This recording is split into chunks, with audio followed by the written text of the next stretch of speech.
The broadcast is now starting. All attendees are in listen-only mode. Good afternoon. I'm the host of webinar. My name is Karen Mann, and I have my co-chair, Sudita, that will help us with the webinar as well. We represent the Human Development and Leadership Division of the American Society for Quality. This is a global division aiming to enrich the personal and professional lives of our members and non-members, the global community, to trump over current and future challenges. We continuously look for new speakers within the range of our body of knowledge, which can be found in our website. We host monthly webinars. If you are interested or know someone interested, we would be happy to review their application. The Book of Knowledge can be found on our website, www.asqhdnl.org. Link is also shared on the right-hand side of the chat if you look it down. Before we begin the webinar, let me go over the housekeeping and some webinar rules. If there is any question, please type under the question section and we will answer the questions. Webinar will be held for 45 minutes and then question answer is for 15 minutes. If you want continuing education credits, 0.1 CEU, you have to be on the webinar for at least 40 minutes. You will receive a dedicated email from us, which you can save as PDF and send it to ASQ to claim your credits. Let me now introduce to our speaker, Joseph Fierro. Advancing the capabilities of people and organizations that serve is a goal that Joe has been achieving for over 3 decades. Dr. Fierro retired from U.S. Coast Guard after serving in both enlisted and officer functions.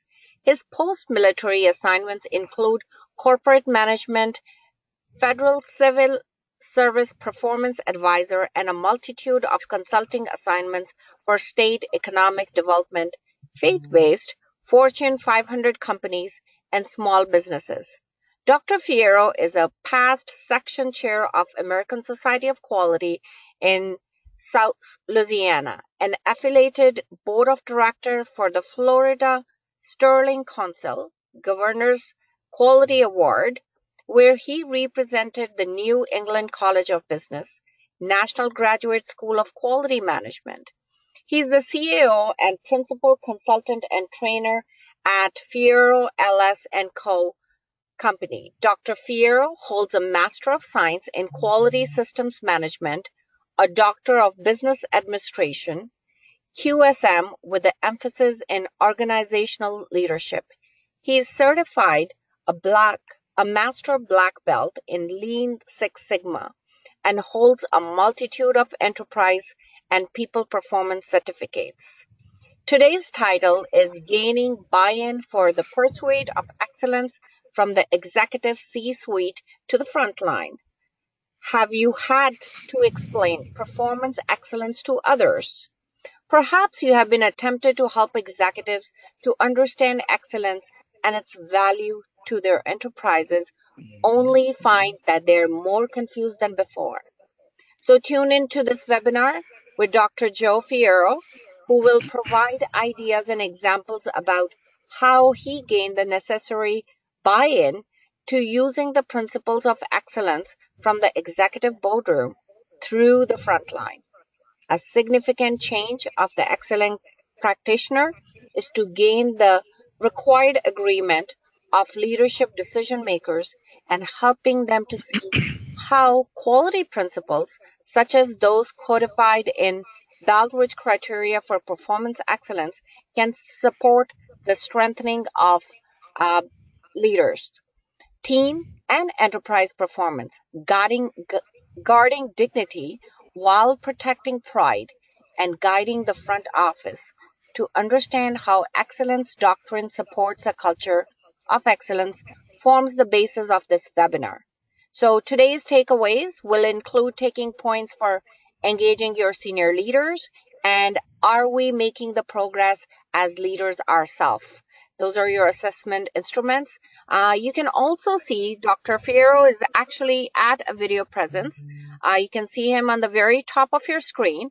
And the two split screen can be changed at your own screen. So you have the control. You can increase if you want to see Joe Fierro, and you can change it to see the presentation itself. So Joe, the floor is all yours now. Well, thank you very much. Wow, what an impressive introduction. I've got a lot to live up to here, and I'm looking forward to doing my very best to make that happen. Thanks a lot, everyone, for taking the time out of your busy schedules to visit with us, for giving me the opportunity to come into your life and come alongside you and share with you some of the experiences that I've had, the struggles, as well as the successes in helping to implement a culture of excellence in the organizations that I've served. It's been quite a journey since the late 80s when I first started this kind of work, and I've certainly got the battle scars as well as some of the credentials to show for the experiences that I had. Now, I'd like for you to know one thing as we get ready to start. So, as the moderator was saying, today I'm an excellence quality practitioner, and I take great pride in doing that kind of work, working with executives, leaders, their teams, and organizations, and helping to drive higher levels of performance in a systematic way. For those of you who are on the journey and practitioners yourselves, you'll recognize how important it is to ensure a systematic approach to the way that we implement and sustain organizational performance. Because what is the alternative to a systematic approach? And once again, the practitioners will know that if it's not a systematic approach to organizational excellence, then it would be one of a personality-based approach. And there's a real challenge with this personality-based approach. That's when a person brings to life the performance of the organization, drives profitability, bottom line results. In the government world, achieves results for constituents and other stakeholders. But the challenge with that is that if the person leaves, there too goes the performance. And that's why it's important to establish that systematic approach. So it was early on in the late 80s, early 90s that I first started the journey into organizational excellence and performance. And in so doing, I knew that it was important to reach out to other practitioners, to reach out to others that were already on the journey. You see, I'm not only a practitioner, a consultant today, but I was a client.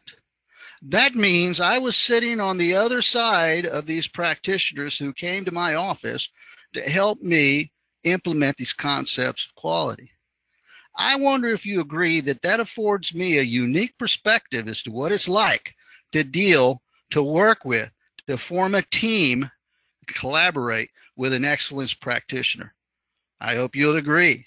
It gives me that unique insight. So now that I'm on this side of the table, of the office desk, I have an idea as to what that executive is going through and working to implement this criteria, and thereby affording me the opportunity to empathize with the struggles that they're probably likely facing. And as like Dr. Deming would tell you, those executives who don't think they have challenges with engagement and improving performance, they're misinformed. They need to go take another look. Even the best global leaders in organizational excellence and quality will tell you we're only halfway there. There's still at least 50% more improvements that we can gain, and we're committed to getting that other 50%. So they'll tell you that. But it doesn't mean that you're not doing things well. It doesn't mean that you're not doing things right. It might mean that you're in a personality-based approach, and we want to take that and convert it into a systematic one. So there's some concepts that I'm going to present to you today that I hope will equip you to improve your footing as you look to implement or strengthen the performance of your organization by exercising the concepts of quality management. How does that sound? I think it sounds good to me. So let's get started here. For this presentation, I'd like to promote you. I'm your staff member, and for those of you listening, watching in the future, you're now the chief executive officer of your enterprise. Or if it's military, you're the general or the admiral responsible for getting results. Nonprofit, you're the executive director. Government service, you're the senior executive service executive, the person in charge of the organization. And I am your new staff member or staff member that's reporting directly to you. And I'm going to role play this for the next 45 minutes or so and hopefully give you an idea as to how I've worked with these entities, with these executives and these leaders to help them to understand how we can improve our performance without throwing out the good stuff that we're already doing. Sounds good? I hope so. How are we going to get there? This is the way we're going to do it. I'm going to talk about how everything rises and falls on leadership. This is going to give us a unique but a very important footing as to understanding how do we guard the dignity and protect the pride of the executives who we're going to approach and ask to implement these procedures, these concepts. Everything rises and falls on leadership. More on that in a minute. This concept known as the Doctrine of Completed Staff Work. That's me coming to you with a proposal, with an idea of ways to drive our competitiveness. What makes a great organization great? Now, this is where we'll exercise a little bit of the Socratic Method as you gain access to your executive, as I gain access to you, and explore your understanding of these fundamental principles, and then identify what you're doing really well, how you're perfectly aligned with the excellence doctrine, but also, like a good coach does for all-star athletes, give you some pointers to help drive you to the next level. And then finally, a tangible, the excellence arrow, a diagram that reimagines and re-engineers the old Baldrige and more recently the Baldrige diagram in a way that is an option for some of the executives that you might be working with today. Now, as we go through this presentation, I want to encourage you to write down three things: a learning, question, or a struggle. That way, when we get to the Q&A portion, we won't have any dead air time, which I understand in radio is a bad thing. It's equally an opportunity for us to ensure that we're engaging and making the most of our time together. Three things: a learning, question, or struggle. Write these three things down as we go through the presentation. A learning, something that I said that you might feel like, I didn't know that. So jot it down. It'll be something that you can use in the future. Or maybe it's a learning as a refresher. Oh, I knew that, but I never considered it that way. Write it down for us. A question. Something I said is, okay, wait a minute, Joe. I need to ask you for a little more information or a question about that. Write it down. And then finally, a struggle. Something that you might hear me say, well, Joe, I hear you, but man, I don't know if I'm going to be able to get my footing with that one when it comes to implementing these ideas or these concepts that you're presenting. Learning, question, or struggle, jot them down. Now, at the end, we'll have some time to talk about them. May not be able to get to all of them, but I'm sure that there are provisions that you can send them to the moderators. They'll get them to me, and I'm happy to interact with you when I can. Of course, you can always find me LinkedIn, Facebook, and Twitter as well. So let's take a look at some of these slides here. My friend John Maxwell will tell you. John Maxwell, by the way, is the #1 leadership guru in the world as evaluated by American Management Association, many other civic organizations, Forbes, etc. They feel free to Google him, and he'll tell you that everything rises and falls on leadership, and I believe him. I've seen this time and time again. you know, let's cover the first one here about everything, rises and falls on leadership, and organizational performance can degrade, diminish considerably. I was having a conversation with a new executive during a executive offsite, and this executive was telling me, Joe, I hope you don't mind sarcasm and keeping your troops guessing, because that's the way I operate, kind of on the fly, get in, get it done, and get out kind of guy. And so that put me in a rather precarious position, because I know that sarcasm and cynicism and keeping your troops guessing is not one of the competencies written for the organization and for the organization's success.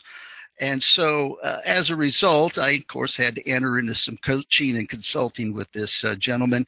And in this case, gave the appearance of getting on board, did not, and his organization paid the price for it. He was summarily dismissed, which was a good thing to see, because the executive took action on it.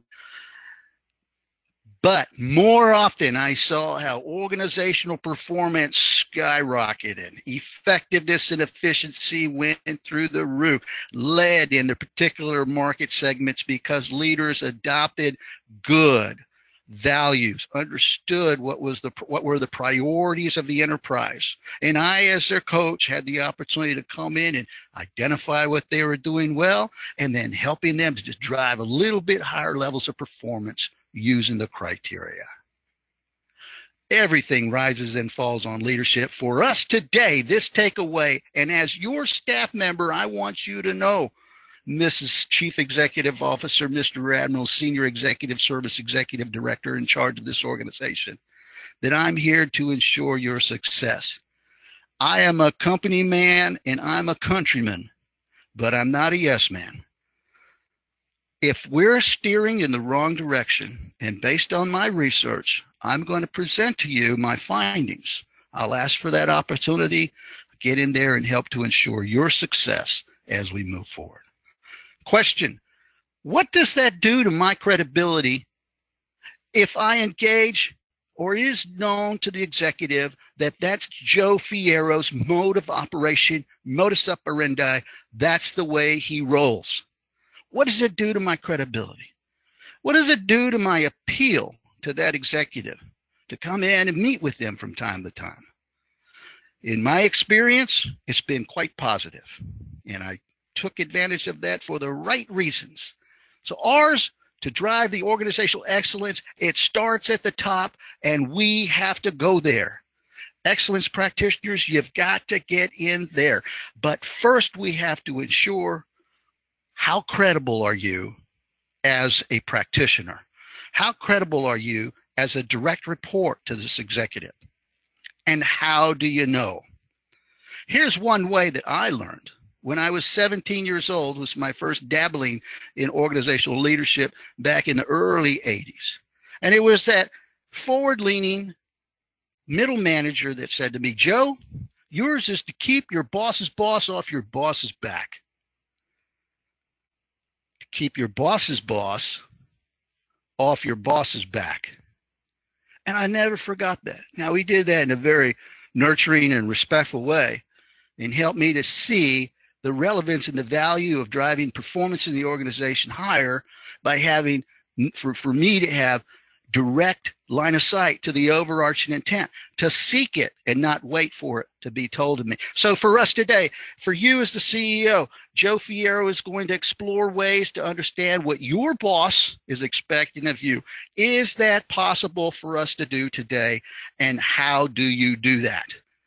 As the fourth bullet point here on the slide indicates, there are enterprise strategies in place, business plans, and annual performance reports. If those of you online that are listening now are from government service, whether it's state, local, or national, I submit to you in the United States that there is a requirement for the secretary of your agency to craft a strategic plan with goals, performance measures, effectiveness, efficiency, identify their constituents, comprehensive mission statements. Congress requires that. And report back on an annual basis their performance, and their future budgets will be tied to those performances. Can you have visibility on that, those reports? that strategy. Nod your head like this, because they're required to be transparent and available for the public. That means you too. So if you were executive in an organization, government, or military, I would have read those strategic plans, those performance reports, and understood what your boss is expecting you to do in our particular region. If you're a publicly traded organization, there's requirements for business plans, obviously. How do you get stockholders to want to invest in you? There's a requirement for annual performance reports, annual board of directors meetings, and the like. Oftentimes, they're in writing. The executive, what their perspective, what their take on the last year was, and where they're headed into the future. Feel free to Google this on YouTube for some of the largest, most successful organizations, and you'll find the CEO with recordings talking about the future. Once again, if that's the national highest level executive in the organization, the chairman of the board of directors, and you're my CEO or you're my vice president executive director, I would understand what their expectations are of the organization. And then I would approach you with the appropriate footing, with the appropriate dialogue, to help you understand that I know what you're up against and help you to be a success. Chances are you're going to find some words in those strategies and those business plans, like quality. Should sound familiar to every one of us that's on this call. Customer service, another very familiar term to us. Effectiveness, efficiency. I doubt you're going to see anything on there that says, oh, mediocre performance. No, let's just stay where we're at. Everything's fine. Because there are enterprises in the world today that hope. They're banking on the idea that your leader, that you, and your staff members, me and the rest of the team, are misaligned, not focused on customer, not focused on excellence or quality or customer. Enterprises in the world today are hoping and banking on this concept, this idea. Whether you're government and especially military, who are these enterprises? They don't want you to be good. They want you to be misaligned. Your competition. The evildoers in the world for you military folks. So ours is to understand the boss's expectation and distill that into something actionable, thereby establishing better footing as a credible source for helping to provide ideas about how to strengthen performance. And how do we do that in the world of quality systems management? We'll get to that in just a moment. So this keeping my boss's boss off my boss's back, something I've been practicing for a long time. And there's a concept that's known as the doctrine of completed staff work.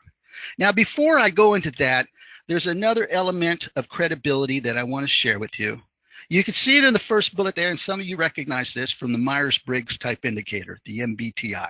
There are other personality instruments that has helped you to understand your own preferences, but for the DISC, and there's a few others, but for now we'll talk about just the MBTI. The point is to understand what is your own personal preference. Let's take a look at a slide, because understanding the way you interact with others and the preferences that others have when interacting with you helps. It has helped me to adjust my mannerisms and behavior to ensure I don't come across as an energy drain to you as an executive, and instead you recognize me as a savvy person who understands how to interact with people, which helps you to give me the empowerment to continue to work with you, but also with the front line. So this is a very important part of our credibility. We're establishing our credibility with, I'm establishing it with you. Now here's the Myers-Briggs, the MBTI for you.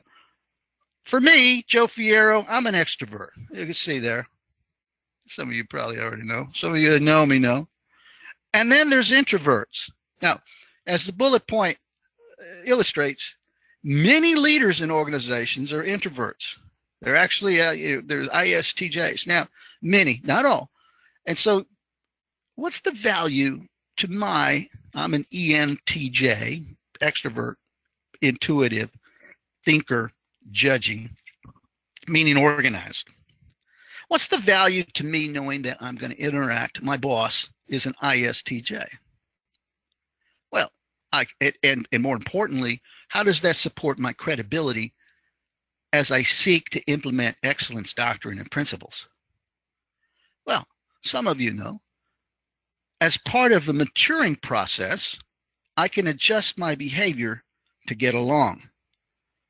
And company man, country man, not a yes man. So, but there are ways to be constructive and critical without being insubordinate. And so I know that some of my mannerisms may come across as insubordinate, misunderstood by someone who has a different personality preference. So when it comes to my credibility and I'm interacting with an introvert, then I'll slow down, pause. Before my meeting, I'll send them an agenda, 3, maybe 4 bullet points in 16 font. Easy, not to be insulting, but to help connect with them because I know that they are very busy doing a multitude of things. I'm only a sliver of the multitude of challenges and problems and things that they'll be addressing on a daily basis. Introverts, you see, they like to think, then talk, then think. Extroverts, we like to talk, think on the fly, and then talk some more. So this can be you can see how that might be a mismatch. The point of this slide is to ensure to help improve our footing in our credibility as excellence practitioners, gaining the buy-in from the front office so that we can work with them and help implement performance like the Baldrige and quality systems management through the front line. And how do we do this? We ensure our credibility in understanding how we come across and our own boss and what their preferences are. That helps to establish this credibility. So know who we are first. That's what this particular slide is all about. More on that in another workshop. We're going back to this concept of keeping my boss's boss on my boss's back. Not long ago, I learned about this concept of doctrine of completed staff work. And I think we have the handouts here for you. And so let's just toggle over there to that one real quick. Here it is, and it's in your handouts. I encourage you to get a copy of it. This was given to me by an executive when I was a junior executive, or a junior officer, if you will, in the military. And I'll never forget, he came to me and he says, Joe, you're going to need this. Some reason I had already garnered a fair amount of credibility in this gentleman's eyes. He was an up-and-comer, military, and he ended up retiring as an admiral, which was, quite impressive. I even got to work with him when he was an admiral. But let's see if you can complete this sentence. Busy executives already burdened with the day-to-day challenges of problems and issues with the personality or board of directors or global issues that they're dealing with. They're already burdened with all of this. Not only appreciate a staff member who brings to them the challenges that they're seeing at their level or the problems that they're experiencing, or not only those problems and challenges, but that busy executive also appreciates a staff member that brings not only those challenges and problems, but also recommendations or proposals. And the doctrine of completed staff work, as you can see here, is an excellent read for you to dive down on and help to establish, understand that concept, and then start exercising it. Work with it. Share it with your boss. I would let you know if you were my CEO or if you were my vice president or my direct report, that executive that I'm working with to try to implement these quality principles that are what? Joe Fierro's ideas and just a nice thing to do, help me to get promoted? No. These are your boss's expectations. Annual strategic plan, national strategies, business plans, performance reports. Don't forget that from a little while ago. Now, I'm coming in with an understanding of the doctrine of completed staff work. Now that I know what the challenges are that you're up against, I'm bringing you some proposals. The doctrine helps to do this. We're talking about credibility here, folks. And I want to know from you, what do you think? Does this support better footing as an excellence practitioner, as a manager, as a consultant, a coach, that you function from the doctrine of completed staff work? My experience is yes, it does. Whether they were coming to me and coach me, or I was going and coaching higher ups. Now, I want you to pay particular attention to paragraph 3. This is the good one right here. Paragraph 3, the impulse of an experienced staff member or officer is to ask the chief, the executive, what do I do? It happens more often than it should. And it's often accompanied by this mental frustration. It's easy to take up and say, oh man, we got to do quality systems. We got to improve effectiveness and customer satisfaction. Son of a gun. Boss, how do you expect me to do this? That's the natural tendency for the lower end of the maturity model. That's the tendency for people to take. Not us. Not us progressive, forward-leaning, credible staff officers. It goes on to say that bringing half-baked ideas, not clear on what you're trying to accomplish. Paragraph 3, pay very careful attention to that. No, the doctrine of completed staff work says this is how we're going to get things done. We are going to make good things happening by taking care of the business, doing our research, and coming back. So the bosses will appreciate you as a staff member that comes to you with that. So back to you being my boss. I'm your practitioner. I'm your new training manager of the Americas, one of the assignments I have, the new chief of inspections, health and safety, quality systems. I'm in charge of logistics. My first meeting with you, as we discuss my performance appraisal and the future of the organization, it's not too late if you haven't already done this, is to have a meeting and discuss how my department or my organization's performance will be improved by aligning it with your boss's expectation. You might say, Joe, how do you know my boss's expectation? And I will tell you. What do you know? What did you learn a couple slides ago? I would have reviewed the national strategies, the business plans, the performance reports, where I would have found, let's bring it back to us with the American Society for Quality and practitioners, I would have found words like improve effectiveness, efficiency, customer satisfaction, performance measures, employee engagement, and the like. And so I would couch my rhetoric, guard dignity, protect pride, to help you see how I'm going to lead my department to help support that with you. That's the doctrine of completed staff work. That's the way we roll in the quality world. Let's get to the office. Since I've known you, and for the last half hour or so, I've worked to establish my credibility with you in a very brief amount of time by first recognizing that I'm in it to win it together with you. I'm a countryman. I'm a company man, not a yes man. So I'm not going to let you steer astray. If you do steer astray, I'm going to do my very best to help you understand here's where the organization really wants us to go. I'm going to help you to understand how I know, because I did my homework. I didn't wait. By the way, if you don't have a strategic plan, you don't have an annual performance report, you're what some people refer to a mom and pop, a growing organization. I'm working with one now. There's a few of them. And one of them has experienced a fair amount of growth. It's gone from 20 million to 40 million in a very rapid period of time. They got a few hundred employees, and they don't have, or they didn't have a strategic plan. Mission statement was there, questionable deployment, but we worked with it. And in that case, where did I go to get information about the company? I went to their website and I read about in the about page and the proud history that that organization had and their intent to serve other businesses and organizations. And so I was able to glean an understanding as to what they were trying to achieve. And there comes my credibility. There comes my opportunity to engage with conversation. So I have done this, and now it's time for our face-to-face in-person meeting. So I get on your calendar. Some executives, leaders tell you I have an open door policy. Okay, thank you very much. I still want to get on your agenda. Next week, 35 minutes, 40 minutes, not too long, not an hour, not 2 hours. Although in my experience, when I set up a 30-minute meeting at the request of the executive, an hour and a half, 2 hours later, I'm walking out the door because they wanted to hear more. Why? Credibility.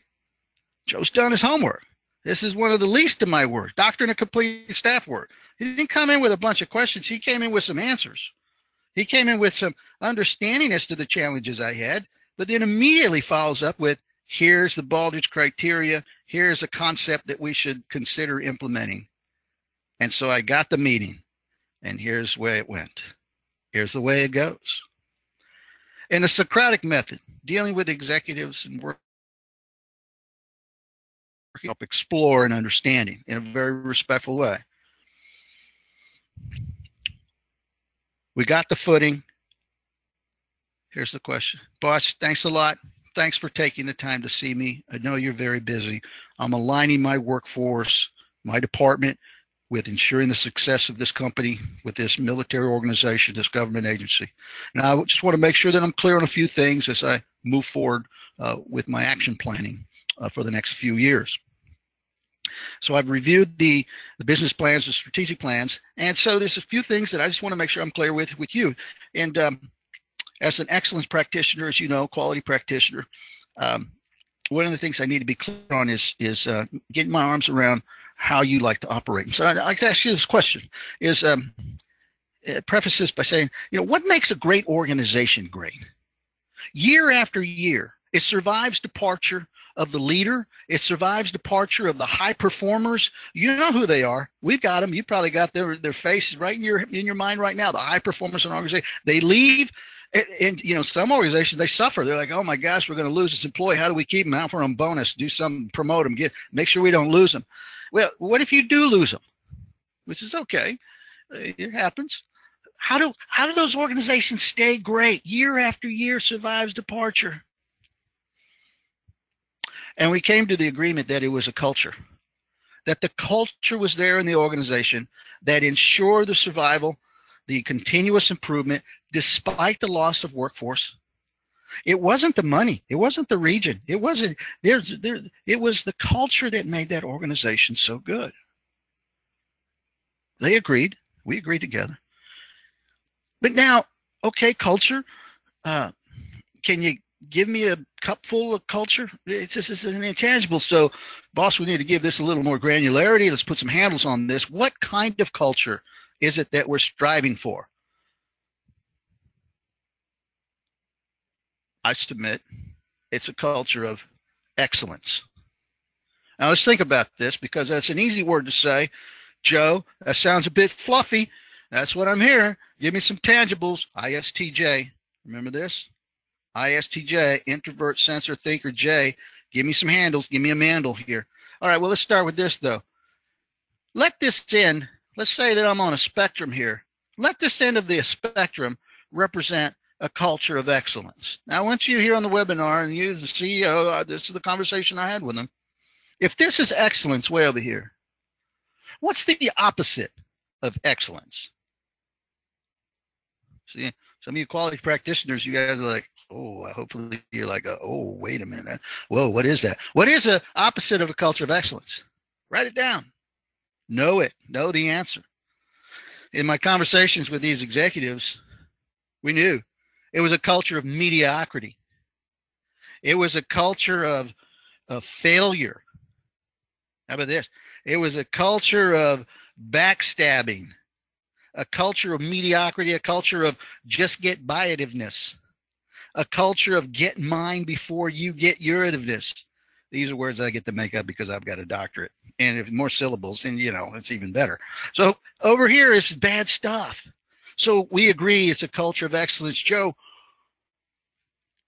okay, tell me a little more. This is okay. It's a culture of excellence. I get it. Well, let me ask you, boss, what would you expect to see if you walked around the office or walked around the deck of the ship or wherever your operations are? What would you expect to see? And for those of us quality practitioners, we could go to the Baldrige Criteria for performance excellence and look at the values. And these are the things you would see in organizations committed to excellence. Customer focus, database decisions, Visionary leaders. By the way, question for you. Are leaders, do you agree, leaders exist at every level of the organization?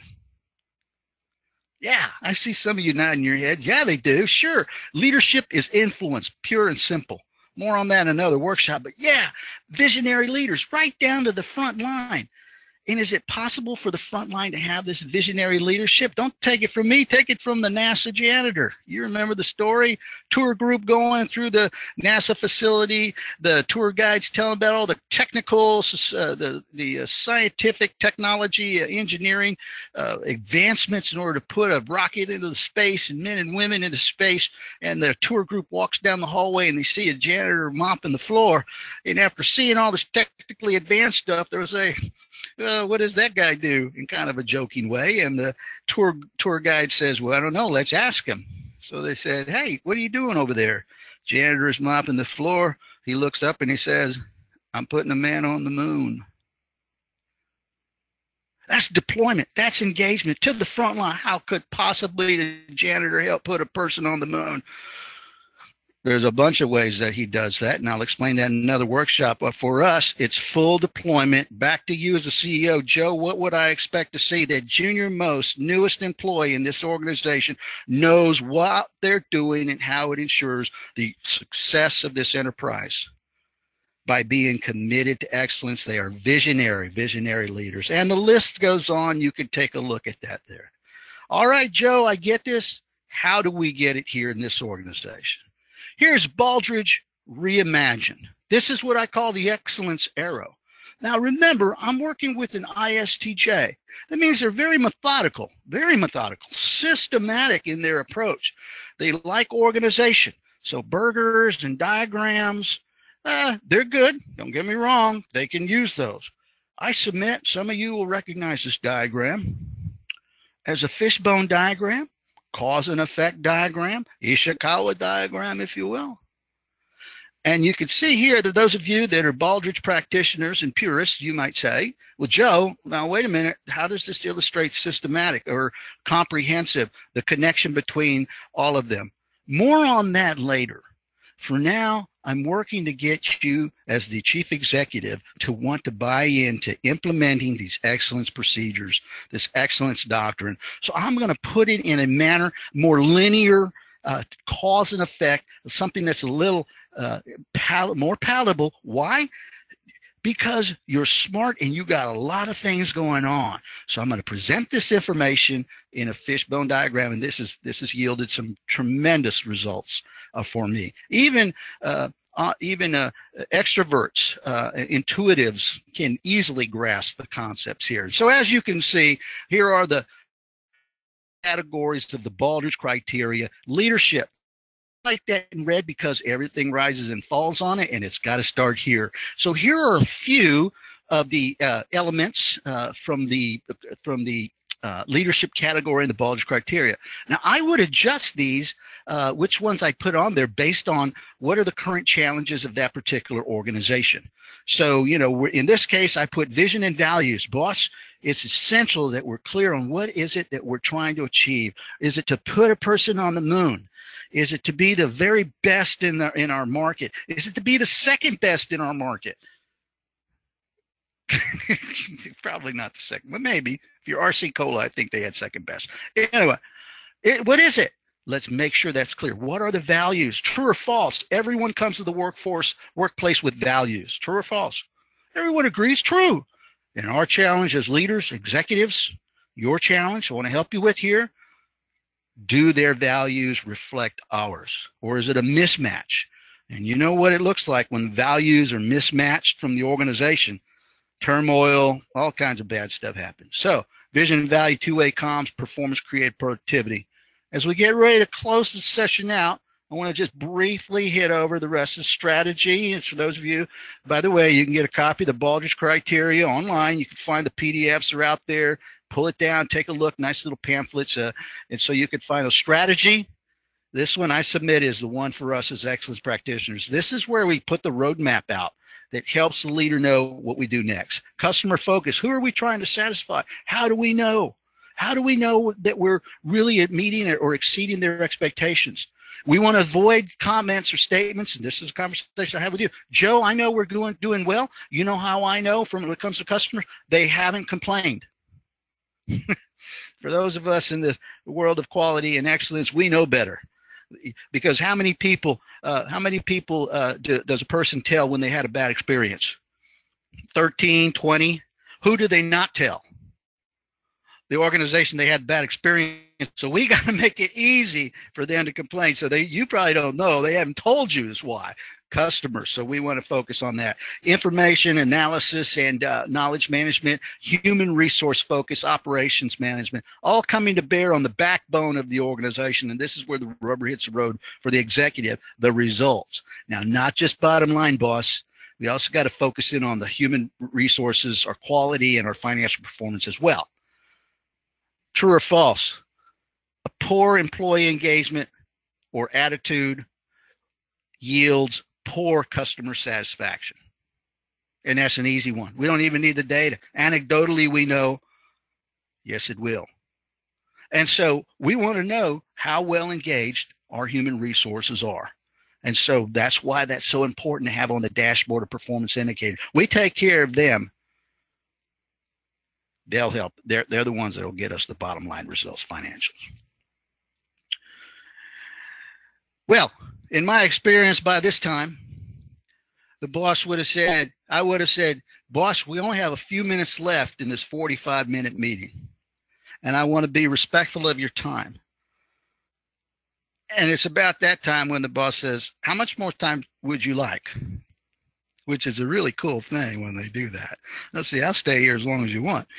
And so the meeting goes on, and we have a little more conversations from them and their philosophies and concepts. But for today in our webinar, let's bring this to a wrap. You would ask, Joe, what are our next steps? Well, we understand what it is that we're trying to do. I buy into this concept. You certainly seem credible to me.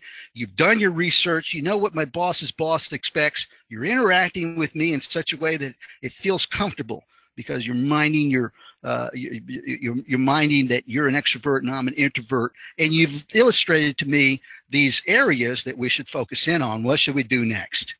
And in my experience, I would tell them, let's move forward with a strategic plan. So we'll codify your mission, vision, and values. We'll establish some goals, objectives, and milestones. We bring together your executive team, and we work through this in a day-and-a-half workshop, not too long, and develop a strategic plan summary, not a strategic plan. You catch that? Strategic plan summary, not a strategic plan. Something that people will pick up and they'll use, and we'll deploy that in a very systematic way. That's what I propose that we do, as well as to complete an Are We Making Progress assessment.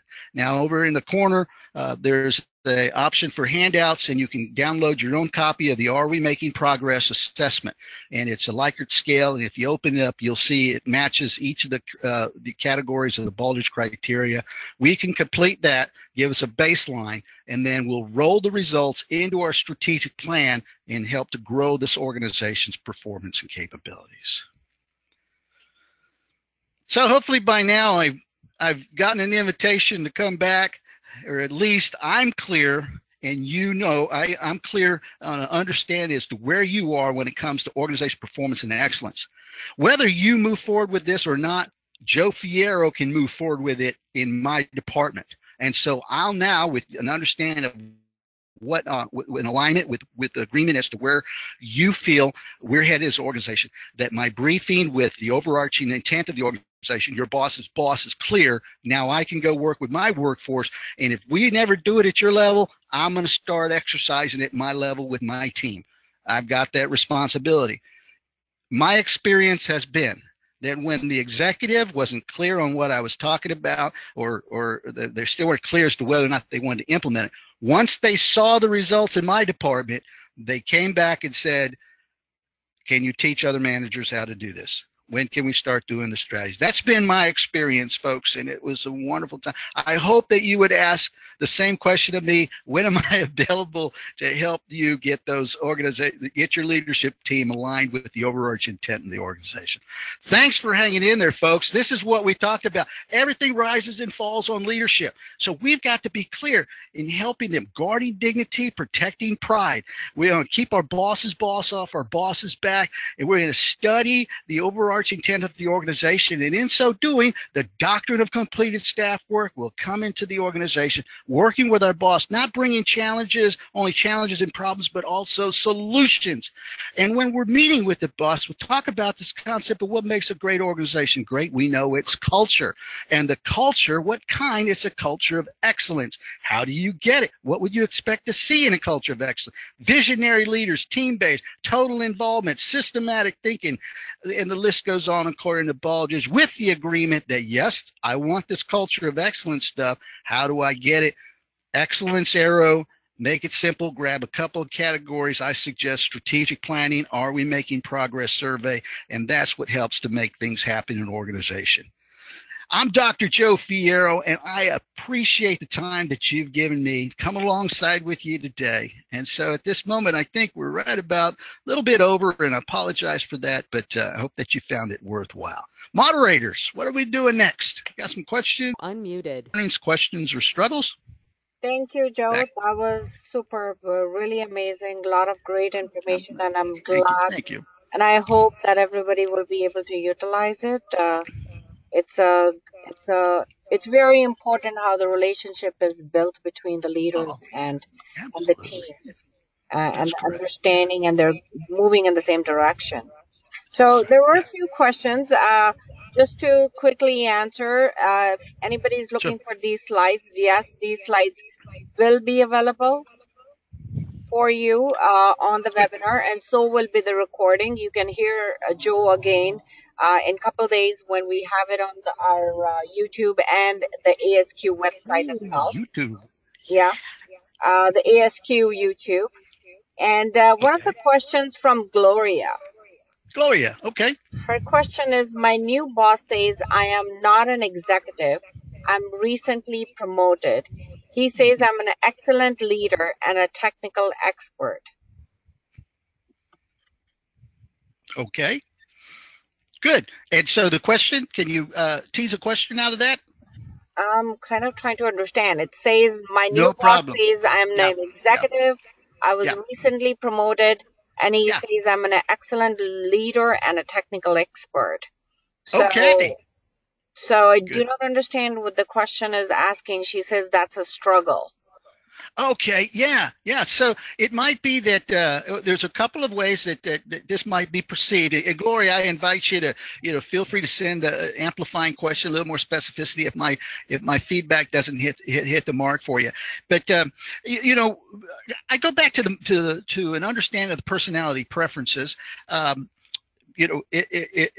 Recognizing a person as a tactical or a technician, it might be the low-hanging fruit for a boss, where they're not clear themselves, maybe, on how these leadership concepts and some of the things that you're probably doing and practicing might appear to be foreign.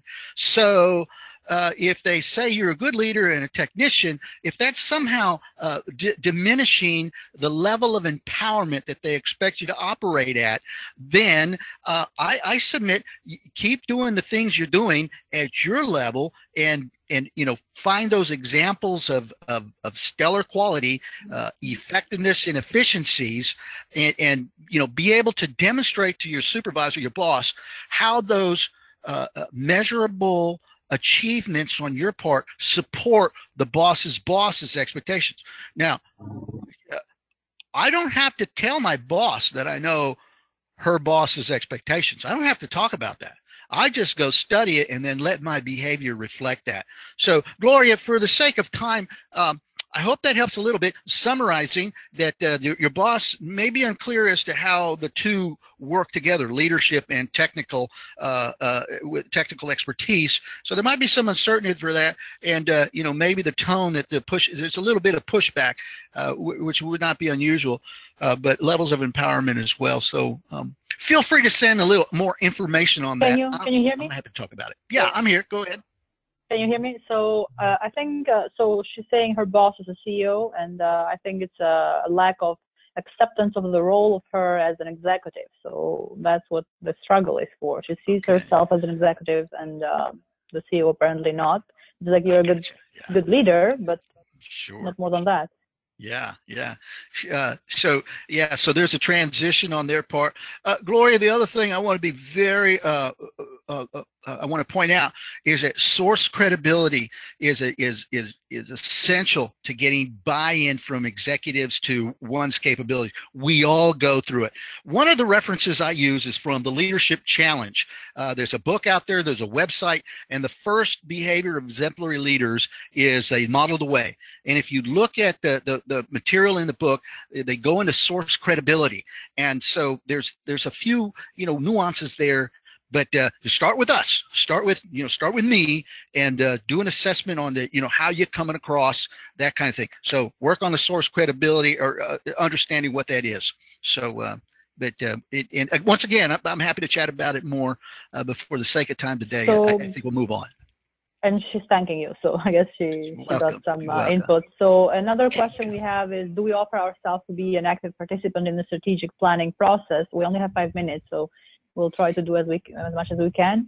So being in offering to be involved in the strategic planning process, which is a good way to do it, depending if you're allowed to, without crossing the hierarchical structure that sometimes you have out there.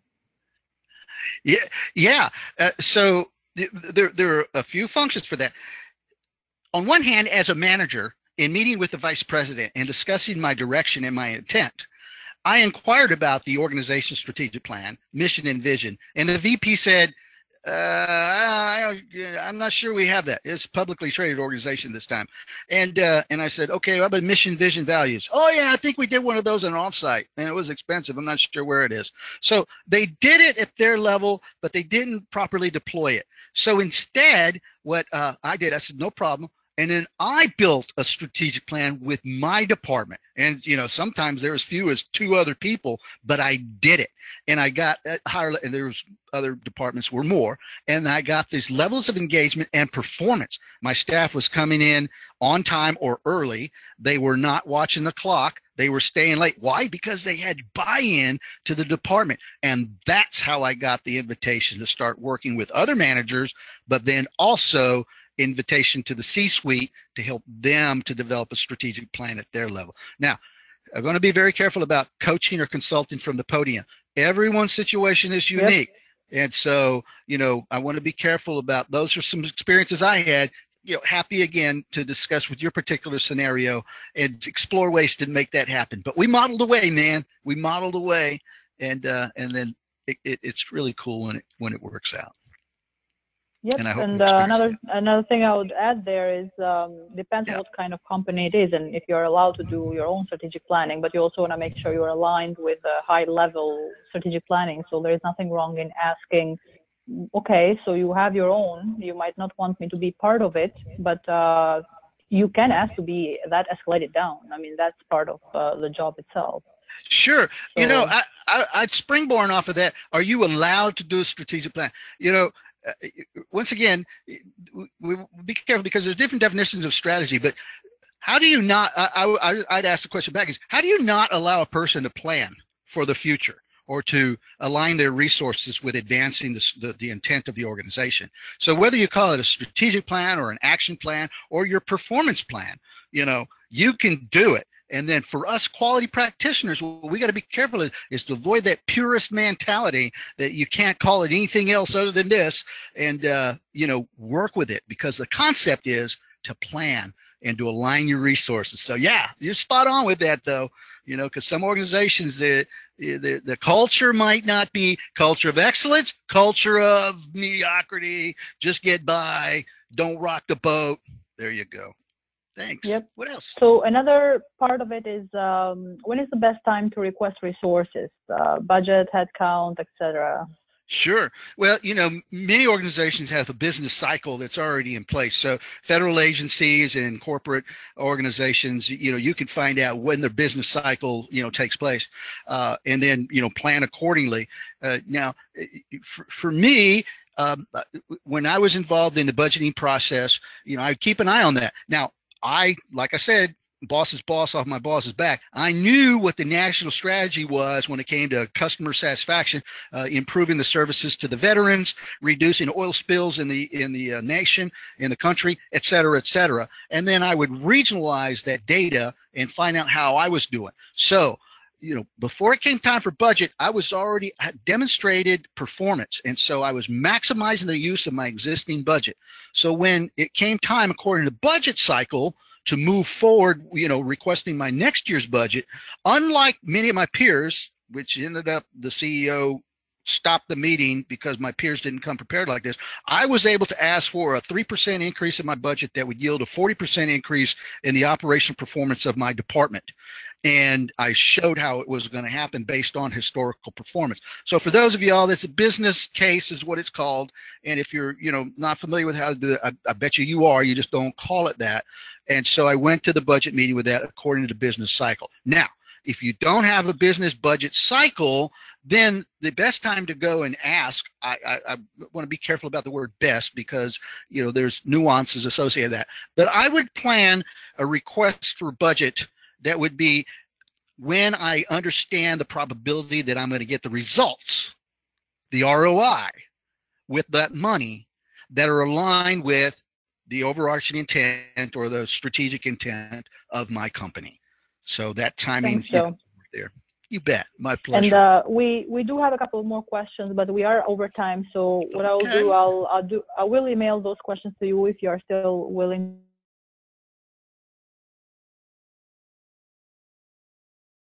The attendees, and I would like to thank you for attending today and bringing your knowledge and energy here, which is quite obvious.